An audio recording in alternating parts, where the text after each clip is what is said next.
Marshmallow Fanboy back with another review, this time of all the bats from G.I. Joe Classified series that have been released.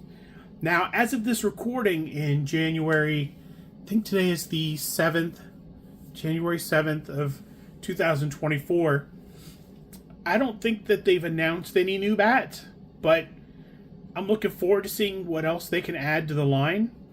I know there's Night Force stuff, and I can't remember what the Cobra equivalent of Night Force was, but I think we're missing that bat. Also, it'd be cool to have an underwater bat. Just a bat that could stand on the bottom of the seafloor and shoot harpoons or whatever. Just something super cool.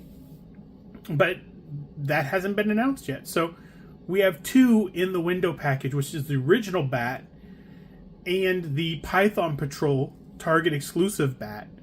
We also have the Crimson Bat, which is a mainline release along with the bat, and the Cobra Arctic Bat, which was a Amazon exclusive. I ordered two when they were first announced, and I had every intention of ordering two more eventually, but those haven't been offered for sale again, as far as I know, since they initially went on sale. So I imagine because it's Amazon will eventually, like they did with Roadblock, it'll be a year or so, and then suddenly it'll be in stock, and it'll be in stock for months.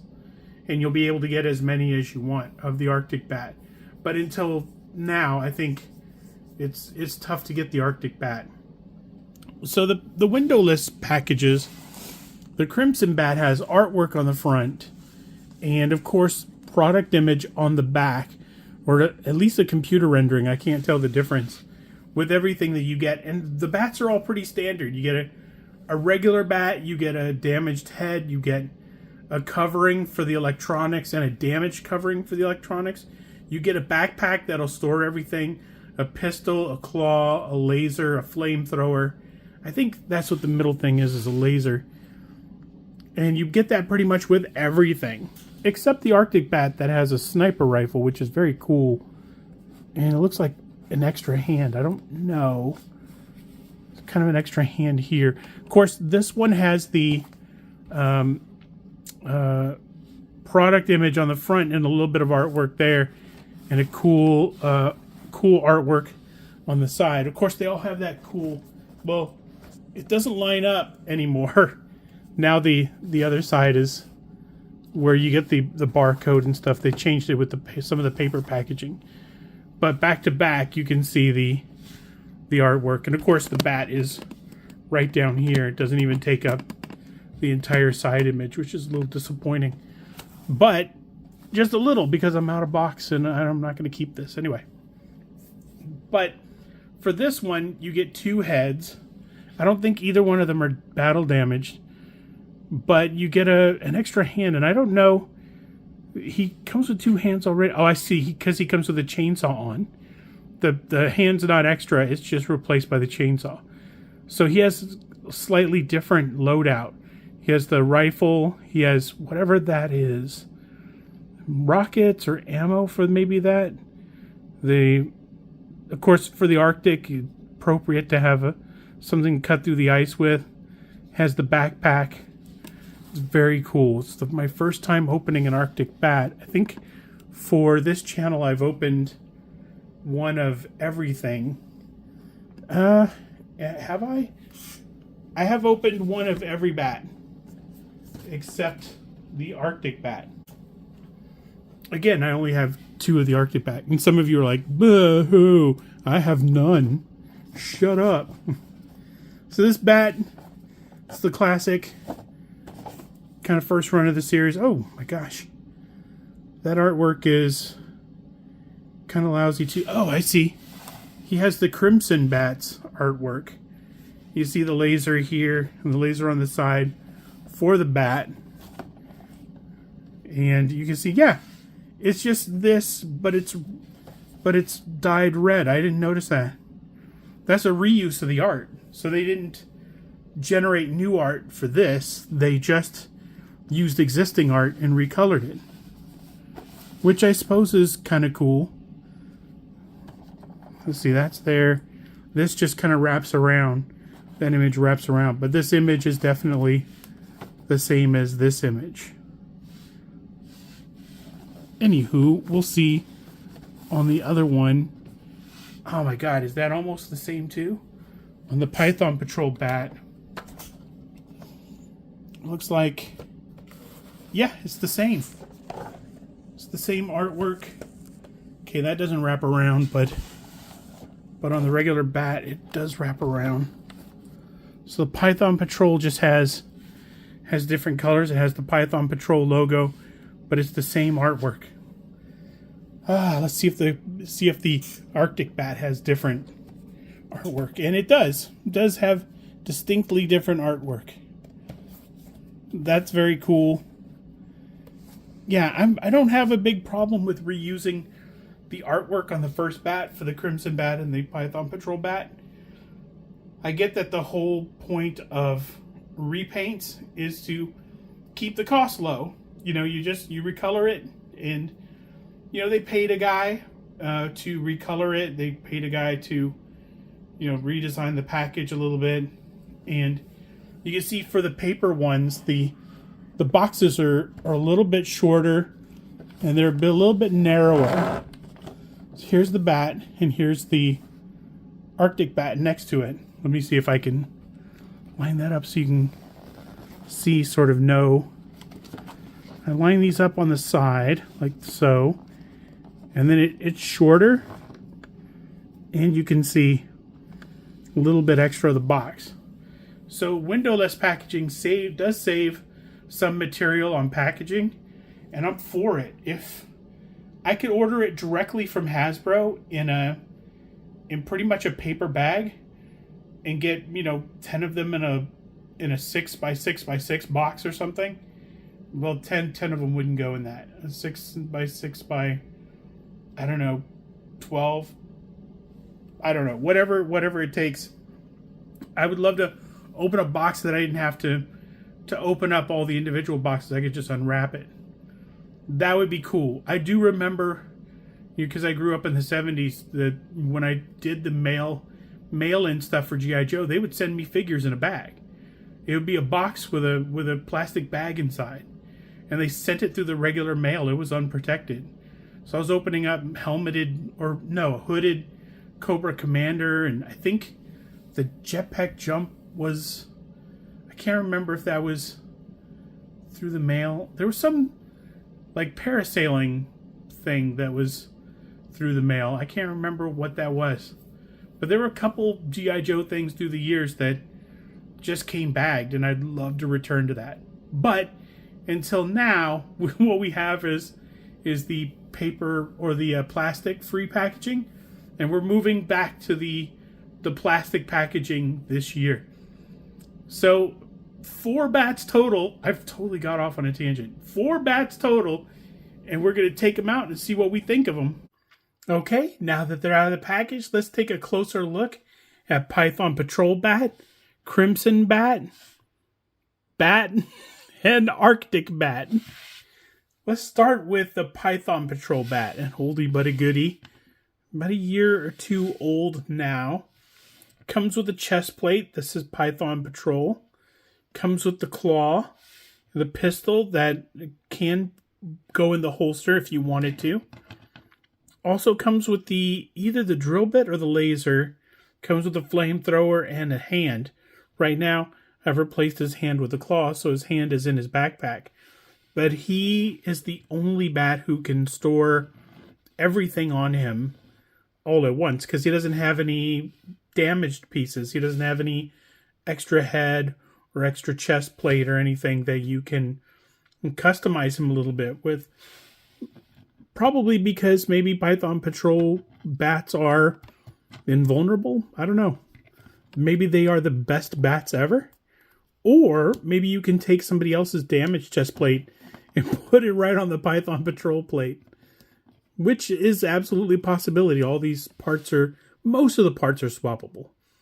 I had a little trouble with the chainsaw, but most of the other parts are swappable. And that is the Python Patrol one. He's easy because everything sort of fits on him.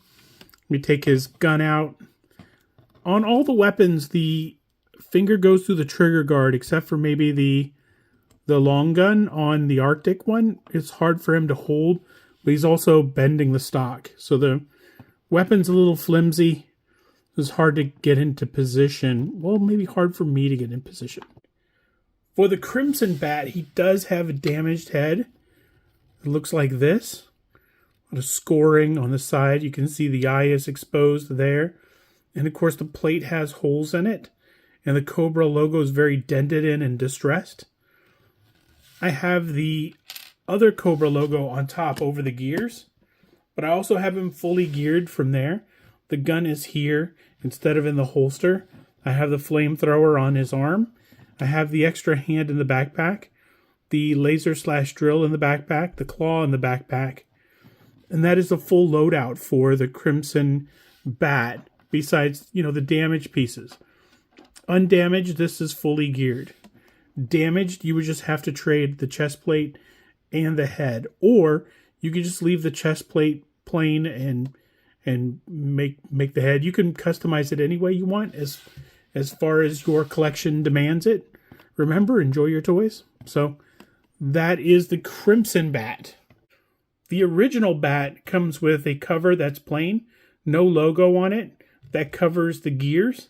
And he also comes with a damage plate with, again, no logo or insignia, but it's got all that denting and it's got holes in it. So it's very distressed. Also, the helmet has distressing on the side where, again, the eye optics is showing and there's scarring back on the helmet. It's a little bit easier to see it on the red because the color difference on there. But it's here on the original bat as well. I have him geared up with the laser/drill. I'm not sure what that device is. And the flamethrower along with the pistol in the holster. I couldn't get it in any further than that. So I'm not sure if that's out partially or in all the way. The hands are in his backpack along with the claw dangling here. The original bat takes after the one in the 80s. It's really nicely done. It's really nicely decoed. And I don't have any bad things to say about the original, the OG bat. Super cool. For the Arctic bat, he has a radically different head. And he has these shoulder guards on, which we'll get into in a little bit. He has the long gun and he has a pistol that's easily holstered. Let's take the long gun out. It's made out of a flimsy material, so it sort of got bent while he was holding it. The bandolier here, I'm not sure what the purpose of having it like this is. Maybe you sling it over his shoulder or something, and it's there, or you strap it across his chest, maybe. I'm not absolutely sure. It's got the little tripod, which is very cool. I don't see, I don't know. The bat might lay down. Not sure. There's also kind of a hole here, so I'm not sure if this attaches to something. Like maybe it attaches to his backpack or something. Maybe.